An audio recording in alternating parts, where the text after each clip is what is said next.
Hello, everyone, and welcome back to Bankroll Burners, the podcast for poker players who can't stop getting it in bad. I'm Mike, And I'm Josh.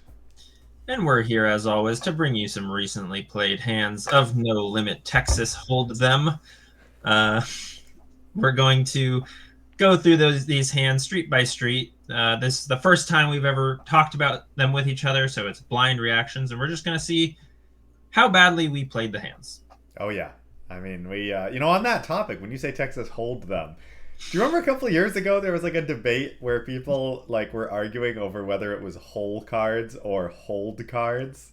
Yes, I do. And I remember some large Twitter person, maybe it was Doug Polk, I don't know, had a poll. It was like, is it whole cards or hold cards? And it was split 50-50. What is wrong with half of you? It is not hold cards. Yeah. I think, if I remember correctly, I think Joe Stapleton was the biggest advocate for the term hold cards.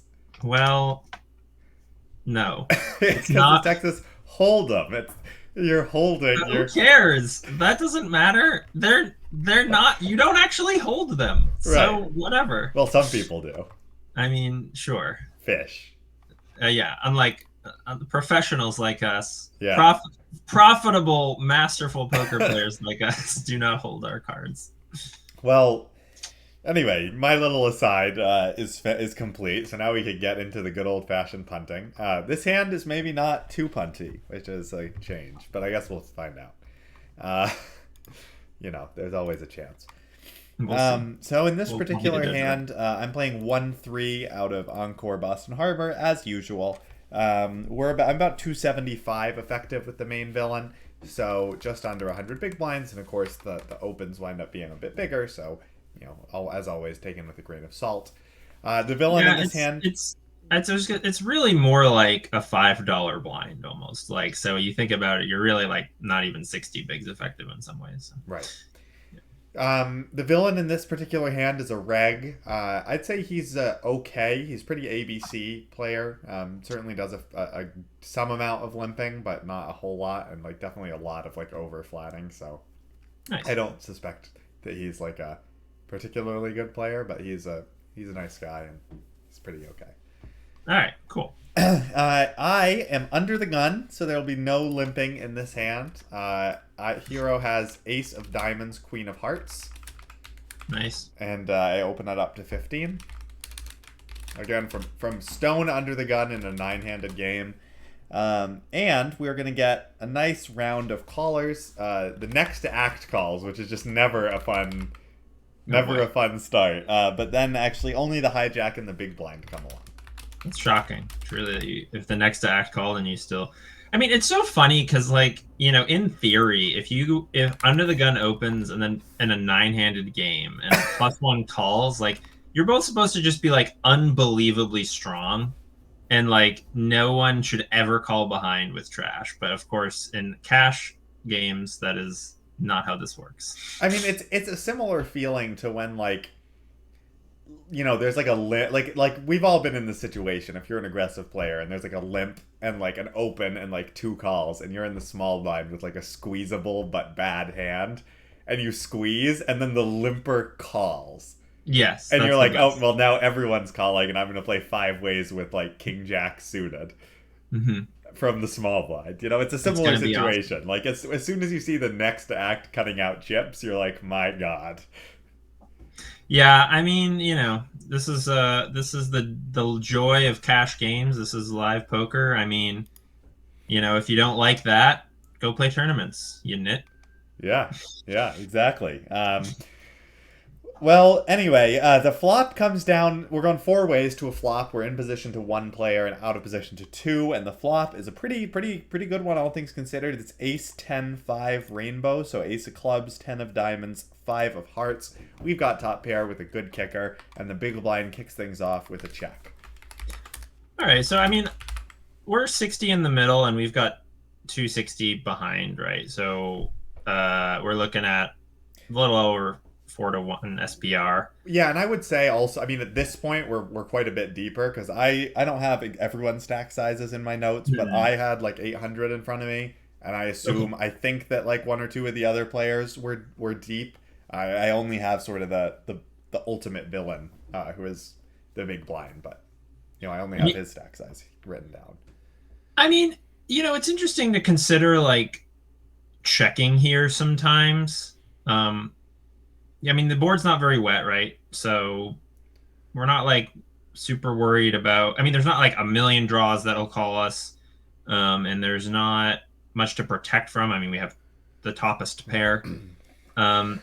We can be behind here sometimes. Certainly, just some 2-pair holdings. Not a lot, some sets, but not a lot.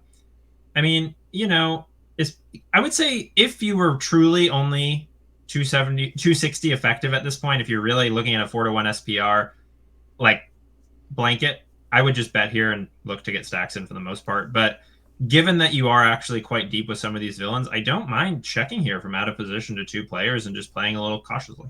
Yeah, I think I mean I definitely do a lot of checking in these situations, but I think like on a board like this, you could go pretty exploitative too, where like I try to not like blindly c-bet ace-high boards, especially multi-way, just because people gravitate towards having an ace so often, because that's just how live players play. So but I love like betting my good aces, because you are gonna get just a ton of value from like worse aces, and can definitely get stacks in a lot of the time. So I do decide to bet here ultimately.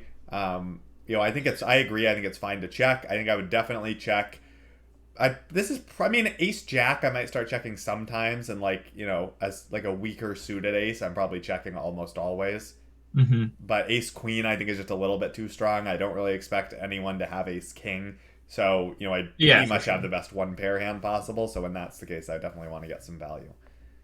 I don't see anything wrong with that. I mean, I think there's a lot of value, especially in generally betting flops, because there's just more draws to call you. A lot of times people won't chase draws on the turn, low stakes live players. So as a general rule, I do like betting maybe more than you're supposed to in theory. I do just worry about being so deep, I guess, being like 300 bigs effective with some of these players out of position with a 1-pair holding, and maybe wanting to be a little bit cautious. But I mean, look, I don't know. You can also overfold here sometimes as well. So it's, it's fine. I don't think there's anything wrong with betting, but that's just my 2 cents. That's what I was going to say is, as best I can remember, the 2 players who were in position of me, who were not this sort of live ABC reg, were pretty standard, playing pretty face up. So, if I get raised here, I'm probably not going to fold right away, but I'm probably going to fold the turn if they continue betting. So I'm not really, I'm not worried about winding up, committing my stack here with top pair. Okay. Yeah, that's fine. So, okay, so you bet. How much do you bet? So I bet 20. I think it's a dry board. I want to bet small and just keep folks in. And I get called by the hijack and the big blinds. Okay. So hijack calls next to act, correct? Nope. Under the gun folds, or under the gun +1 folds. Oh, yes, and of then course. Hijack calls, and then big blind calls. So, still 3 players. Not, tough to draw anything super, interesting. Yeah, I mean, hijack is most likely to have a weaker ace of these players, but yeah. Yeah, I mean, it's tough to know. Whenever someone overcalls, it's kind of tough to know what to put them on. Like, do I really expect this guy to have... Do I really expect the big blind to have, like, a 10 or a 5 when he overcalls? Like, some players certainly will. Probably shouldn't. Right. Yeah. Okay. So, what's the turn? So, there's now 120 in the pot, and I'm about 240 effective with the big blind, and, like, probably 750 effective with the hijack. And the turn makes me hope that nobody has a 5, as it rolls off the 5 of diamonds. Okay, and so this completes the rainbow, or it introduces a It introduces a backdoor diamond draw. We do have the ace of diamonds. And the big blind checks once again. Okay. I mean, yeah, I'd keep betting here. Yeah, at this point, I think so. Having taken the hand this way, I would keep going. I think I just want to try and get stacks in against the big blind. It basically bet until I get raised. People had to say that in live poker sometimes. Like if you watch a vlog, people use that term, and I think that in a spot like this, it's reasonably applicable. Where I just want to, I'm gonna have the best hand a lot, and I'm pretty much always gonna have the best hand if I keep getting called and not raised. So I do want to keep getting value from any sort of weaker holdings. Yeah, for sure. I think you could take a pretty large sizing here. Yeah, I mean, so based on the stack sizes, I mean, because there's like the SPR is basically 2 to 1, so I decided to go half pot. I bet 60, which is not quite geometric, but it sets up basically like a 3/4 pot shove on the river. But I think looking at the sizing, I could have sized up just a little bit to get. Yeah, I was thinking more like 70, but it's fine. It's fine. So I bet 70. The hijack 60, now. you bet 60. I bet 60. Yeah, I bet 60. Yep. The hijack now folds and the big blind calls. So things are moving along nicely. I'm glad I don't have multiple opponents. Although I mean, I might just we might just all have an ace a lot when that's the case. Sure. All right. I mean, what do you think big blind can have here? I mean, other than a weaker ace, what other sort of holdings do you think? Well, I mean, I guess that's the question. Does the big blind think that I ever am getting like out of line with it and like call with a 10 here? Does big blind ever sort of slow play a 5 here, or does he pretty much always have an ace?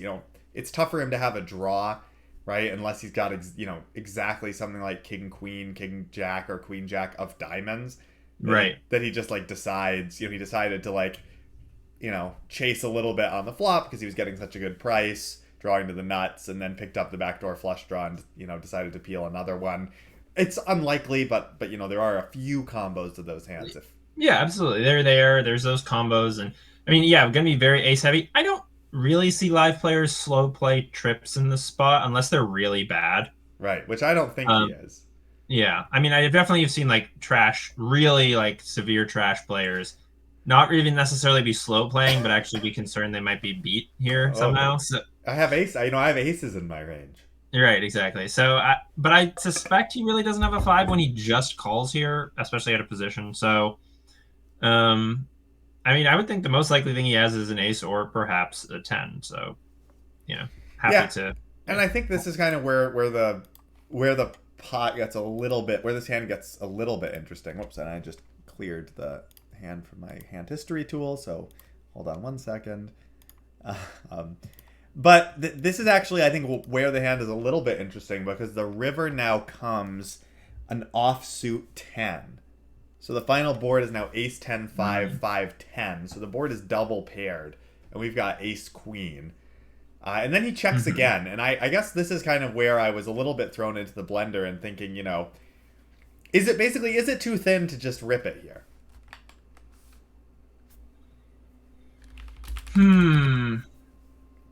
Well,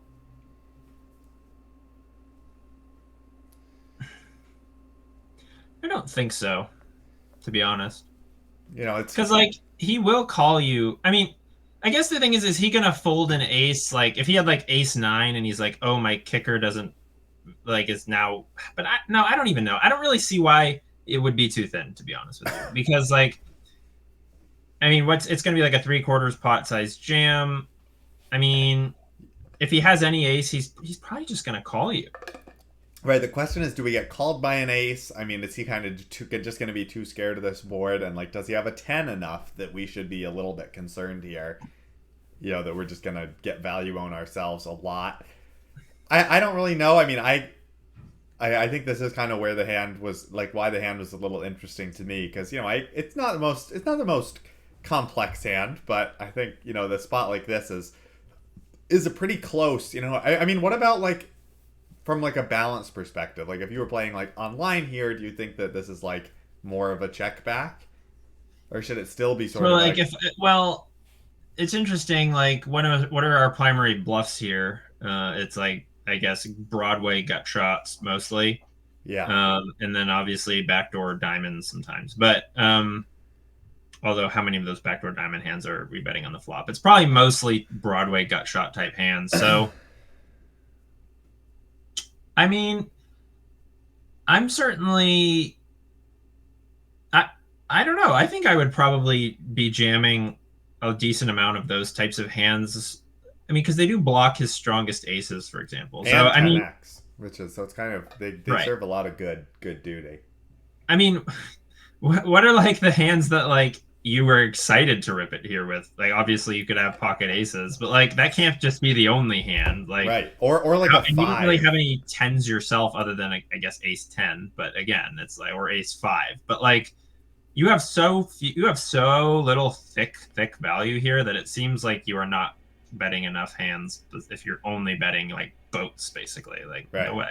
So Yeah, I mean, that's a good point. I mean, if you know, if that's the case, and especially kind of thinking about live player ranges, like I kind of agree with you. Like, that makes me think that we almost have a pretty significant like range disadvantage here, because our opponent is going to be way more likely to hold a 10 or possibly a 5, because we really shouldn't start betting those hands on the flop.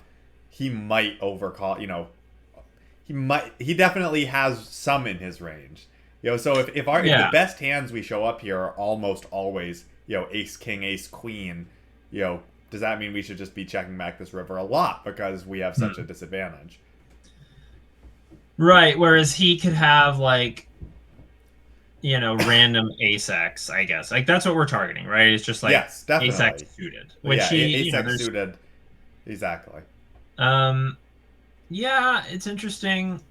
You're right. I suppose like we probably have some kind of range disadvantage because he should have more boats. But I mean, at these stack depths, it's like, are we really afraid of that? Like, no, and especially, I mean, and this is kind of why I was thinking like live exploit versus sort of from maybe a balance perspective, we wind up doing a lot of checking here. But you're saying that in a balanced world, maybe we are really only supposed to bet boats. Right, and like, to have a lot of give ups and check, or bet some ace X, but not all. Yeah, I think that's probably true. Like, villains should. Well, but I don't even know how you think about this from like a balanced perspective. Because first of all, this dude has, completed from the blinds after like UTG open, whatever. He shouldn't have that much strong hands, and then he overcalls the flop. He just calls the turn. Like, what is his range like? In theory, even supposed to be? Like, there is no theoretical range here. It's just whatever you think his range is. No, that's a good point. And that almost makes me. But I'm just trying to think about some heuristics. Like, I just thinking, is it too thin to always rip like ace king, ace queen here? In the end, I mean, I think live, I kind of agree with you. Probably not. We should just rip it because, I mean, it's live poker. He's gonna raise me on the turn with a 5 almost always. He might like lead jam a lot on the river with the 10. Like, also true. So yeah, I think that you're just fine in live poker. I mean, against like a competent villain, like, I think I think from his standpoint, if he has a 5, like just calling turn is actually pretty good because you're very likely have a strong ace as played. Yeah. So I would certainly in his spot at least consider just flatting on the turn instead of check raising, check jamming. But most players, they see trips, they put money in. So it's just like, I just think he has so much ace X. And like, if you check this back and he rolls over like ace jack or ace 9, you're going to hate yourself. So, yeah. Well, I do wind up jamming. I did jam. I thought that, I mean, I was like, I'd set up the river jam. I was like, I basically like somewhat ruled out a 5 because he overcalled the flop. And then once he calls 2 streets, it does cut down on the number of 10s he has. So I was like, but, I was just thinking about, like, if we were, if we did want to, I mean, and you're right, there is no real balance here. So it's like, we should just target his range. So I did jam, and he went into the tank for a while, and he did wind up folding what he claimed was an ace. Okay. So, that's fine. And, I think it's fine. I think his jamming's fine. I think ace jack is probably getting maybe to be a bit too thin because he actually can have ace queen, and you're also blocking his ace jack, but I think that ace queen is probably fine to jam. Well, and like I said, I may check back ace jack, or check ace jack a good amount on the flop as well. So I think that we definitely can ace jack. I agree, it's probably too thin to get the full 3 streets. Yeah. So whether we checked flop or checked here, okay. Well, that's a cool hand. Thanks for I like it. It is interesting. Like, I'm open to being wrong, but my sense is that you should just jam this. Yeah, and I did wind up jamming, so clearly I agree. Yeah. Okay, well, I've got a hand here, which is a solver hand. I did run through the solver, and I thought to myself that perhaps I had played this hand a little bit wrong, but this was like severe negative EV, actually. So this is going to be this is one of those hands where the solver is very interesting. Well, as one of our YouTube commenters pointed out last episode, there are no blunders, just creative plays. Yes, we're very creative. Uh, so this hand's going to start 200 effective with the main villain. The main villain is really bad. So I think we should. I think that probably matters here a bit. Like, villain is really bad. Not, I wouldn't say. Like, they're one of those players who like really thinks they have like a good strategy, and it's like, what on earth type of deal. So Well, I think that is helpful, and I mean that even almost precludes some solver work, or means that I'd say that the exploitative play is more important because the ranges that the solver is going to assign him may not be accurate, etc. no, and this is the first thing I'm going to mention about the solver range. So it's about the range. So I open up under the gun, 8-handed to $10, and just the low jack calls. That's it. What hand? I have ace of clubs, 8 of clubs. Okay. And only the low jack calls. Only the low jack calls. Very strange. Crappy table. What's that? Crappy table. Yeah, no. I mean, the table was actually not great, but I was pretty surprised by this. This was even pretty unusual. So, the flop is going to come king of hearts, 8 of spades, 5 of hearts. Okay, so we flop middle pair. Middle pair, there's a front door flush on board. We do not have a backdoor flush draw. And when you look at the solver here, it's basically mixing betting and checking with all of our hands, which is pretty normal for out of position solver work when you get called in the field. Right. It's basically a mix. And I thought that in game, I was like, I can probably bet this sometimes and check this sometimes. But because I know this villain is awful, I would prefer to bet. Right, because he might call you with like anything. Right. Like he might call you with like ace jack with no draws of any sort. I have seen him do plays like that. Yes. Okay. So yes, I think that's reasonable. So I do decide to bet here. I just bet 10. Yep. And what's actually interesting too on the solver here, this is one of those rare ones where it is mixing 4 options. It has a check, small bet, medium bet, and overbet, all using all of them. So I thought that was pretty interesting because, like, I mean, first of all, obviously that's an impossible strategy to apply in real life. But I did think that was curious. Like, there's just sort of like the weirdness of out of position poker, I guess. It's just like, we're doing all these different things. I guess overbetting does make some sense with like your strongest hands because, they're not going to have aces or kings or whatever, or ace king theoretically. So I guess some overbetting on the flop here does kind of make sense, but I don't know. I mean, what do you think about that? I'm kind of against like using multiple sizings on like every street, and I mean, I'm in my personal strategy. I try not to use multiple sizings at all because I think I've mentioned this before. I have a hard enough time like picking the right sizing when I have one sizing. Like, yeah, I'm sure that would lead to many more blunders if I actually like tried to do that, like do multiple sizings. And I think I do. I mean, I do want to use a small sizing here, and I mean, not that 10 is wrong because like the pot's so small, it's kind of like a live poker thing. You just bet half pot and pretend it's right. third.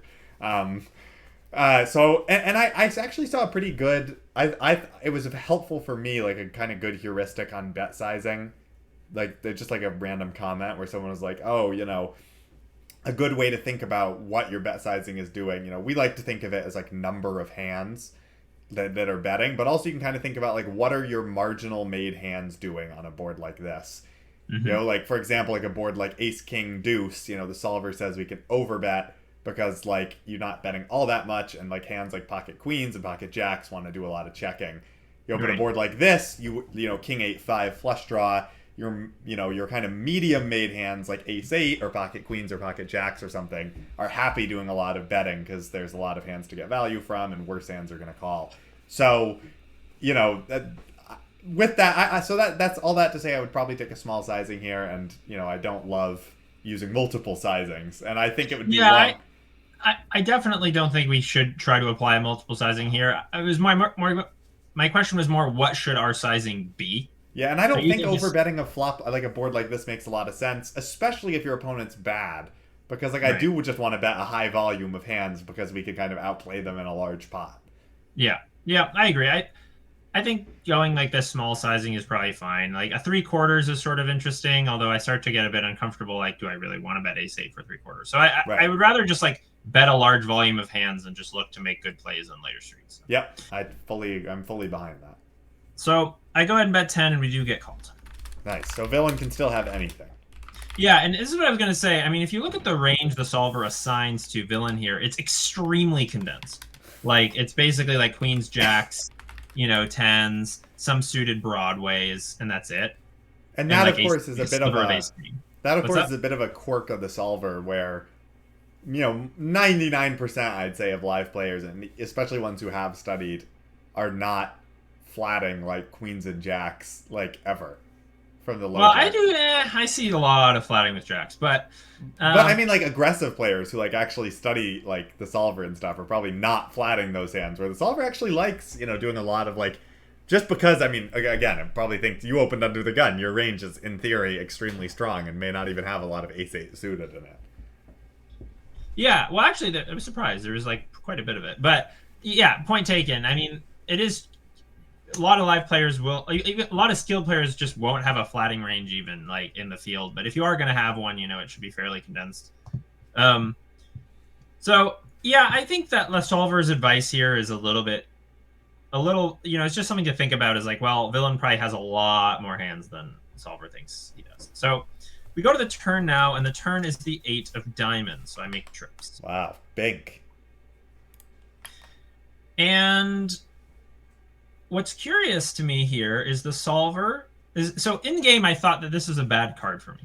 Like in theory, it's not a very good card for me because like for your range, for my range, right? Because villain should have way more. Like villain should have more middle pair as the pre-flop caller. But of course, the solver says villain has actually literally no eights except for a smidge of 8/7 suited and pocket eights. And that's that's not because they didn't defend the flop. That's because they should not have flatted in solver land. But of course, this is live poker. You bet your butt that villains are defending every suited 8 under the sun. Right, exactly. So I kind of thought this card wasn't very good for me.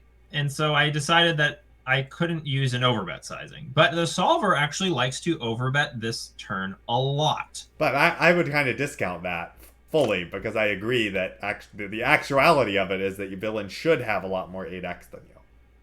Okay, so you think that, like, it's typically the size that you're going to use on the turn, very common. The most common turn sizes, with many exceptions, but the most common turn sizes are overbet like 130% or 75%. So you're thinking a 75% because villain's actual range should contain more 8s. That using that sort of sizing here makes more sense. Yeah, exactly. I mean, I also think an overbet doesn't necessarily make sense given the SPR. Because, like, there's basically a 4x SPR. So I honestly might just pot it to set up a river jam. Or, like, go a little bit, like a little bit overbet just to go geometric and try and get all the money in. Because it sounds like this guy, like, is not, you just have to kind of put your money in and hope he calls you with some, like, garbage. Yeah. Yeah, it's interesting. I did end up thinking I did end up going like a 3/4 sizing here. It was like $30. But I do think that trying to just pot it does make more sense versus this villain type. Because I realized like, it's going to be hard to get the money in on the river. So I do think that I could have just bet pot, but I did not. I think it was, I did only bet a 3/4. But I do agree with you. I think that the solver's view of overbetting is based on its perception of the villain's range having basically no 8x, when in reality the villain probably does have more 8x than you do. Yeah, like villain probably has 10-8, Jack-8, Queen-8, like all those hands, and you just have ace-8 suited and some 8-7 suited and some 9-8 suited.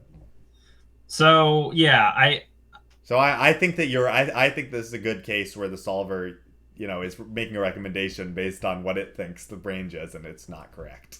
Right. So, yeah, I mean, like, the question is, like, what would I do with, like, ace-king here? Would I the solver wants to overbet, but do I want to overbet with ace-king, or do I want to take more, like, I mean, I think we can still probably go for stacks with ace-king, so, like, bet pot, like you said. Yeah, but if we were deeper, I think I'd want to take a more of a 3/4 pot size. Sure. Yeah, fair enough. Okay. So you're on board here, it sounds like. So Yep. I did bet $30 in villain called. Villain calls. Mhm. Cool. But I do think that going larger to try to set up this river jam would have been smart. The river comes the 6 of hearts. So the front door flush comes in, which I do not love. Right.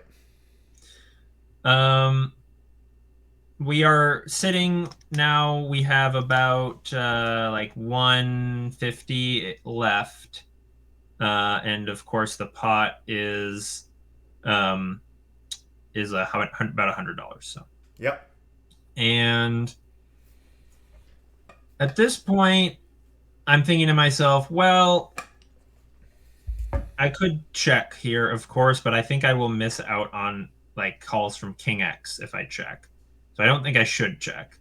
I think that like jamming, like I don't know. What do you think about jamming here? I don't know. I think jamming is a little. I mean, I just don't know that we're getting called enough when we jam. Because like I'm not. I think we do have the best hand a lot here still, based on your description of the villain. Like, and we probably will still get called by like 8x. I mean, we'll 8x definitely get called by his 8x. 8x for sure. Yeah. But he'll probably do a lot of folding at King X. I mean, it depends on what kind of bad this guy is. He was bluffing in spots that didn't really make any sense and calling too much in earlier streets, but not necessarily later streets. Yeah. So then probably not. Then I probably wouldn't jam here. I mean, I almost might like block. Like I wonder if we should just like bet fold here. Like, is he ever gonna rip it with like worse value if we bet? Well, this is interesting because I had the exact thought in game. I said, I wonder if I can block fold here, where I just don't like see this guy like bluffing here. Like I don't think he has any like one heart hand with no pair. That doesn't make any sense. Like that he has, right? So I don't really see him like turning that into a bluff. Right. So I think I could probably just comfortably fold if we block and get jammed on. The two sizes the solver uses here are block or jam. I thought that was pretty interesting. With my specific holding, it likes to jam. It just basically, I guess, thinks we're too shallow to worry about the flush too much. But again, the solver is giving villain almost no flushes because their range is so condensed. So in reality, I think villain probably has more flushes than the solver thinks. Yeah. I mean, I still don't think I don't think it can be bad to jam here because we just have like we're really high up in our range is the thing. Like we have such a strong hand. Like it's interesting. Like I think blocking is kind of interesting to consider, but I do wonder if this hand is just like a rip it in, and if he hit a flush, then if he has a flush, like so be it. Right, yeah. And I think like when you consider like, well, he has more flushes, but he also has way more other stuff, right? Because his range is just really wide. So, I'm not going to like challenge the solver here. I think jamming does make some sense. Ultimately, like we could get called by like King X sometimes if we jam. So I don't know. Well, I do think also, if we had bet a little bigger on the turn, then it's a pretty clear jam, and we like don't put ourselves into this decision because we just like wind up pot jamming it, which like is definitely a good which is definitely fine, but like definitely, yeah, absolutely. So, I think that I think it was a turn sizing mistake. I do end up landing on a block here. Okay. I don't know. I think I probably should just have jammed. I think it was an error, but I do block, so I bet 30 again. Third pop. And villain raises 260. Okay. Seems like a snap call. Well, yeah. I mean, I thought to myself for a bit. I was like, does he ever do this with a flush? And then I also thought, like, should we ever 3-bet jam? But I don't know. I think it's probably just a call. Yeah, I think villains been min raise on the river with like the nuts and like nutted hands sometimes because they want to get called. Like, I know what you mean, that like the sizing is, you'd think he would just jam a flush, but especially if he's bad, he could have anything running through his head with a flush, ranging from I want to get called to the board is paired, so jamming, so I can't jam. Right. So yeah. And so I did think for maybe like a little bit longer than I should have about this because I just was like trying to be like, what's going on here? I just thought it was so strange. But anyway, yeah, of course, I'm never folding here. So I did end up just calling. But I think it's interesting to think about jamming, but I think it is just, we can't. Yeah. And he rolls over King Jack. King Jack. King Jack. Wow. Yep. Wow. Yeah. So, I don't know. Maybe I should have ripped it. I think I should have ripped it, honestly. Was he value betting or bluffing? I think he was value betting, yes. Interesting. Did he have a heart? No, he had King Jack of diamonds. Oh, wow. Well, I got nothing then. Yeah. So, I don't know. Yeah, I mean that's interesting. Like, that makes me think we should have just ripped the river. But I do think 3-bet jamming the river is probably too thin. Yeah. I think we should have just ripped the river. I think that probably overthought this one. Just put the money in. But anyway, it was just sort of a weird spot. So. Yeah. I think blocking is super interesting, and I think definitely like blocking with like Ace King is pretty sick. You just get called by so much. Right. Yeah. I mean, I guess if he had jammed, I think I was just folding, But yeah, I think that's fine, And if you ever see his hand, then you're like, okay, I'm never folding to this guy ever again. Right. As played, I was pretty befuddled. Yeah. I would. Okay. Well, what's your second hand here? All right. So second hand is going to be from the same, a different table, but the usual 1-3 encore game. We're 400 effective in this hand, so a little bit deeper than the last hand, and it folds all the way to me in the hijack, so, also crappy table. And I open Queen of Spades, Jack of Hearts to 15. And okay. I definitely get some callers. I get both blinds to call, which is pretty much... the best I can hope for. Yeah, absolutely. Okay. So 45 in the pot and like 385 behind. The flop is going to come pretty interesting. It's Ace of Clubs, King of Diamonds, 6 of Clubs. We do not have a club. We got Queen of Spades, Jack of Hearts, and it does check to me. Okay, well, yeah, I mean, this is certainly a good hand to start a bluff with, I would say, even versus two people. Obviously, you have draw to the nuts. It's going to be, one of those hands that actually plays reasonably well as a triple because you are going to unblock bricked hearts if the hearts do brick. And if you had thick value here, I think you would take a large sizing for multi-way, which is maybe half pot or 2/3. But yeah, I like a bet here. I mean, look, if if these guys are like really super sticky or something, and that like this is never going to work, you can always just check. But yeah, I didn't have a ton of reads on these guys. I think they were both playing pretty standard for them, at the time. But I agree. I decided to bet here, and I agree. I think a large sizing makes sense, so I bet 25. And both of them call. Interesting. Okay. Which makes sense. I think they do that. At least one of them is an ace. Yeah, they do that with an ace. They may do that with a club draw. They may do that with a king. They shouldn't be doing it with a king, but it would not surprise me, of course. So at this point, we've got about 120 in the pot, about 360 left behind. And the turn is not my favorite card. It's the 8 of clubs. So the board now: Ace of Clubs, King of Diamonds, 6 of Clubs, 8 of Clubs. The front door flush has just hit, and both blinds check once again. I mean, I would give up here. I mean, I think if we have a club, we can continue to barrel, but because we're blocking some main flushes. But at this point, I would give up for sure. Yeah, I decided to check back, and I think I might check back like one club here sometimes also, just to try and realize my equity, because like. If the blinds checked here and I check back like Queen of Clubs, Jack X, and the river comes either a 10 or a club, I likely have the best hand a lot. Yeah, for sure. And it would suck to get like check raised here if I had a hand like that. So, I could probably, I don't know, maybe I barrel this hand sometimes with a thought that it's kind of like, I don't mind getting check raised off it. Yeah, that's actually a good point. Actually, that's interesting because. You can barrel this hand with like the intention of giving up river, but just to say, hey, I don't mind. Like, I have very little equity at this point, not having a club. So if I get check raised here, I have to fold. It's not a disaster. I just have a gut shot.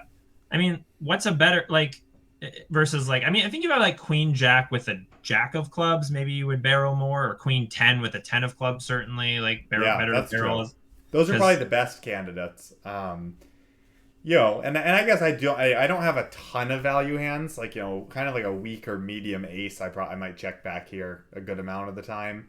yeah, I Um, mean, mostly it's like aces, kings, ace, king, uh, Flushes. the occasional flush, though you really don't have a lot of those. Well, I opened the hijack. I think I pretty much have every all the suited broadways. Yeah, yeah, which fair enough. Yeah, I mean, I think if you were gonna bet here, it would need to be for a pretty big sizing. Um, and you're pretty much just targeting like weak aces and a king X if they have it. And then mostly Um, king X with the king of clubs. you think they would fold Oh that? no, I don't. But I mean, I guess you'd have to triple barrel river. But I guess our hand But doesn't function I think our quite. hand is a bad triple barrel candidate Right. at this point when Yeah. with the clubs coming in. So I think if these guys are real loosey goosey, I mean, hey, I don't mind just a big bet here to try to fold them off like 80%, 75%, whatever you're. Yeah, I do decide to just check back here. But just a thought when you were talking about having a club versus not. I agree that like having a lower club is probably the best barrel here because like we are okay folding that also to like getting check raised. But maybe if we have a hand like the queen of clubs, that might be just a little bit too strong. Right, yeah, it's kind of really sucks if we get jammed on. Right, exactly. So I do decide to check back. I think it can't be that bad to just give up at this point. But I Yeah, think you don't really have a lot of thick value here, so you don't need to have that many buffs either. yeah, yeah. And obviously it's a multi-way spot, so can't really solve it. But I wouldn't be surprised if we were to run a similar hand through the solver, if it maybe mixed sometimes with hands like this. Well, the river now comes the deuce of clubs. So 4 clubs on the board, and it checks to me once again. Hmm. So I don't know. I mean, I feel like I just have to like bet here. Yeah, I guess if you think it's credible. I mean,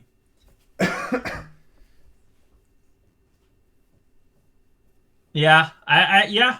You know what? Sure, because I mean, would you bet like ace? Would you bet like ace queen here with no club?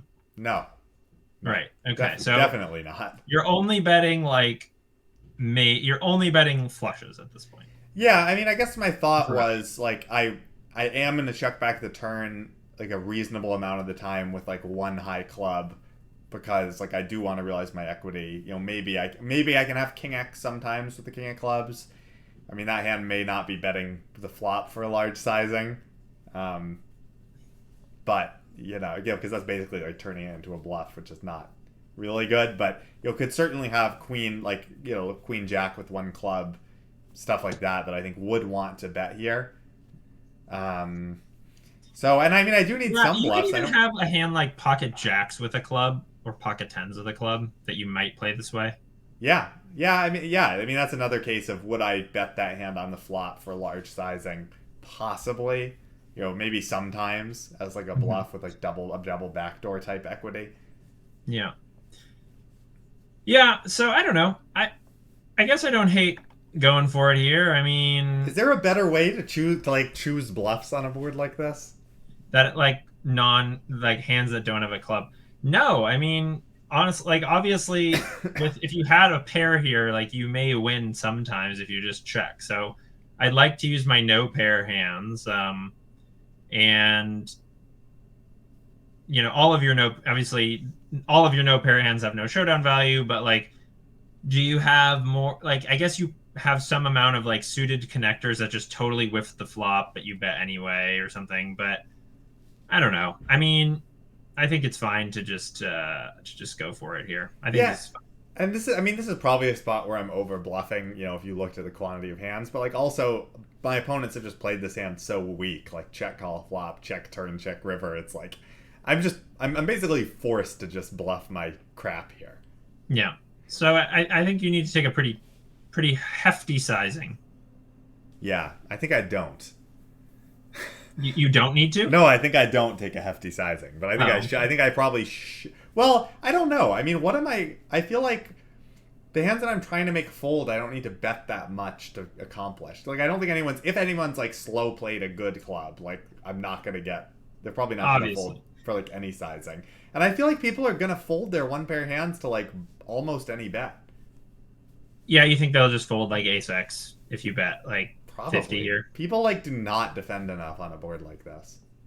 I guess the downside is if we bet small and we got like called by like pocket sevens with a club, that would be pretty brutal.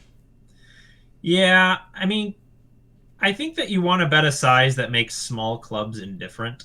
Right. So, which I think is a big size. That would so definitely have to be big. Yeah, talking about that makes it kind of pretty clear that a bigger, because if a ace is going to fold to any sizing, then what we really need to be targeting are like the hands like that, like sevens or fours or something like that with a club. Yeah. So I bet 55, which is just a little under half pot, but I think that's probably too small. Yeah, I don't really like it, but okay, I see your logic. But yeah, okay. And what happens? So what happens is that the small blind clicks it to 125. Okay. And the big blind folds. And I mean, I don't think we can really do anything other than fold. Yeah, of course. So I do just snap fold. Well, good. If you had bet larger, you would have clicked it bigger. So. Or maybe I induced his bluff. Maybe. I doubt it. Yeah. All right. Well, hey. So I don't know. It's just kind of an interesting spot to think about bluffing like turns, rivers, and like whatnot. And it's like kind of a weird hand. I always struggle with like 4 flush boards. They are weird. I mean, yeah, there's certain spots where on 4 flush, there's a lot of times I think on 4 flush boards where you are supposed to take a very small sizing even in position. And I think it's like when I think it's when it seems likely that both players would have a flush as played, I guess. There's kind of like no and not advantage either way. Right. So I don't know, or something. No, that's not quite right. I don't remember exactly what it is. Doug Polk talked about it in some video, and maybe I can find it. We can put it in the description. But there was something about that. Like there is certain spots where you aren't supposed to, and on 4 flush boards, you often are supposed to take a really small sizing. I just don't think that this is necessarily one of those spots, or maybe it is, and I'm wrong. But yeah, I don't know. I kind of see your point that like we just have to try and target the small to middling flushes and. So let's do that because I do think that we can get a lot of folds from those hands. Yeah. So. Yeah, or we make them indifferent. Maybe they'll, if we had a flush, we get called. That'd be nice too. Yeah, yeah, absolutely. So, all right, I'll take us home here with one of my favorite hands I played recently because it was versus a Maniac, and I do love playing against some Maniacs. And he was very chatty, very splashy guy. And had been making some wild moves. This hand we're gonna be 255 effective with the Maniac. Worth noting that we are like almost 1,000 effective with another villain in this hand who is not the main villain, but okay. We are 255 effective with the Maniac, who's the main villain. So we're in there's an EP limp. And we're in the hijack with Ace of Diamonds, Jack of Spades. Okay. We make it 15, which at this table was not really getting a lot of folds. It was possible I should have been going bigger, but I'm making it 15. The small blind calls, the big blind calls, and the limper calls. Nice. Now this is what I'm talking about. So the SPR already just 4-1. Yeah. Things are moving. Yeah. Well, 4-1, but of course, with the main villain here, we're actually with not the main villain, but with one of the villains, we are very deep. That is the small blind. And are we okay? So we're in position, and we're in position to everyone, right? Yes. That's nice. Yeah. The flop is gonna come Queen of Spades, 8 of Clubs, 7 of Hearts. Okay, we've got Ace Jack offsuit, so we swing and a miss. Yeah, ace jack offsuit. Checks to me, and I think we're checking this one back. Yep, I think even heads up, this is probably a check back a lot. Yeah, I mean, this is a fairly connected board. And we have some equity. Yeah, we're like smack dab in the middle of our range. Yeah. So I'm just happy to check this back. Pretty much feeling done with the hand, honestly. All right. The turn is the 10 of spades. So we pick up a double gutter. We pick up a double gutter. And it does introduce a front door spade draw. A backdoor spade draw. Yeah, backdoor spade draw, yes. The small blind now, who we are about 1,000 effective with, bets $10. Which he'd been doing a lot. He'd been doing a lot of these like weird small feeler bets, so I didn't really think too much of it. And then our maniacal friend in the big blind makes it 40. Okay. Which he had been attacking a lot of this guy's small feeler bets, so good. The limper folds. And I was like getting ready to muck my hand, but I took a look at it and I was like, I have the jack of spades. Okay. So I started to think about not folding my hand. What do you think about not folding my hand in this spot? Well, I think not having the jack of spades is worse. I mean, it's better. I think not having the jack of spades is better because we block bluffs while holding the jack of spades. So I would rather. But I was thinking I guess I don't think we can jam here. It would be an overbet jam, which I think. So I was thinking like. That's fine. I mean, if I were not gonna fold this hand, I would probably make it like. I mean, I might like click it back, like make it like 90, and then jam like what I would. I guess what I would like to do is like not have a spade in my hand and make it like 90, and then like rip rivers. Interesting. Or I wonder. I mean, could we almost like make it like 90 with the jack of spades and then just check back like all rivers, and like win? Win sometimes, yeah. It's like because we beat all the spade draws. Yeah, you're saying so it's better to just not have the jack of spades. Yeah. No, I mean I don't know. Maybe it's okay. I don't know. I think there is pros and cons to having the jack of spades, but I looked at my hand and I was like, there's some things that could happen here. I really don't like calling. I think calling is not good. Agreed. Yeah, but I do kind of I can get on board with like a small 3-bet here. That like sets up a river jam, if we either make our hand or, maybe we, I just don't think our hand functions really well as like a river jamming candidate. Just because I feel like if this big blind is like just attacking the small blind's raise and might call us with like any sort of flush draw, I feel like we could just like 3-bet him here for value and then check back the river and win. Yeah, that's fair. So then in that case, we don't want the jack of spades. Yeah. Okay, fair enough. But I just didn't want to I decided I wasn't going to let go of my double gutter. I think if I perceived the big blind here as like kind of a normal ABC player, I think we are just going to fold this spot. Yeah. Even with a double gutter, I think we just don't want to be in here.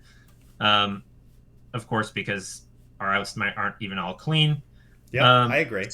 But I decided to do as you were thinking, and I made 100. Yeah, I really don't like calling because like if we call and the small line calls, then we're never good, and our hand is also not a good bluff candidate. So we just like burned $40 for no reason. Yeah, calling is horrible. I mean 100 I think is fine. I just think like when we raise to 100, it is just gonna make the SPR really really low. But I guess if our plan is to just check back rivers a lot, then that's fine. Yeah, I was sort of just going to see, like, it depends on the river. Yeah, I mean, making it 100 versus 90, yeah, I could have gone, like, 90. I think that's fair. And, I mean, I was also thinking to myself, like, I would absolutely play, like, pocket 10s or jack 9 this way, so... Yeah, absolutely. Maybe even pocket queens. Yes, very possibly pocket queens. Right, yeah, pocket queens I would do this, because the thing about, like, even though I'm blocking a lot of strong hands, like, the thing is calling is just really strong, so might as well raise anyway, right? So yeah. So I decided to raise it to 100. the small blind does fold, and the big blind does call. Awesome. The river is a very interesting 4 of spades. Okay. This is where having the jack of spades starts to be more relevant, I think. Okay. So the big blind does check. And the question is, do we rip it or do we check back? Right. I mean, yeah, it's interesting. It's really interesting, right? It's like, are we ever gonna get a fold here when we jam for like half pot? Like, I don't know. It's kind of hard to say. Like, and it's so weird with a maniac because like, does he ever fold? Like, is he ever gonna fold here? Yeah, I've seen him make some folds. Right. Yeah. So I mean, then our hand is probably a pretty okay bluff here because like we have the jack of spades, we block all the straights and flushes. Seems fine. I don't think it's terrible to check back. Like we might, I don't know. Like, well, yeah. I don't know that we're good here. Yeah, once the flush draw comes in, I guess like what hands can he have? What are we hoping he has? Right? Yeah, like even 5-6 got there. 5-6. Okay. So I'm kind of okay jamming here. It's just a little awkward with like the stack sizes because it's like we might not have like any fold equity because he's just I think I like your line of making it like 90 on the previous street. It's which subtle, doesn't change a whole lot. It doesn't change a whole lot. We still might not have any fold equity. Fair enough. Yeah, I mean, maybe we could have just like really clicked it, like made it like 70. Oh my god. Yeah. Okay, fair enough. That's pretty odd, I would say, but definitely plausible. So, yeah. Okay. We jam. So I think it's a pretty I think we've kind of put ourselves in a weird spot. I mean, it is kind of I agree we definitely should not have jammed turn. I don't like jamming turn, but once we're here, it's just we wind up in such a funky little spot where it's like our hand. I see where you're. It seems like you would like to bluff this hand, and I think our hand is a good bluff candidate. It's just it's a toss up whether we can actually ever get folds. Yeah. Yeah. Well, I mean, I would say like villain must have like decent value. I think because of the blocking properties of our hand, they're fairly unlikely to have completed a draw here. They're more likely to have like a queen. Right. I would say. Right. That's probably the most likely hand is like a queen. So anyway, so we do go ahead and rip it in, and villain goes, ugh, like it's like a gut punch, which is always the reaction you want when you put your stack in the middle as a bluff. And he just goes like, I knew you had Jack 9. Like, why did I check the flop? And so I was thinking like, all right, this is maybe gonna work. And he said something interesting, which he's like, I would have folded 3 years ago if you hadn't shown a bluff earlier, which I was like, that's kind of an interesting insight, because I had shown a bluff kind of maybe half an hour before. Hey, that's why we show bluffs, to get paid when we have value. Right, but of course it can also hurt us here if we're going to get called when we're bluffing. But villain eventually does lay it down. Nice. He flashes Queen 8 of diamonds. Wow. Folded top 2. Yeah. Or not top 2, I'm sorry. But top 2 folds 2 pair.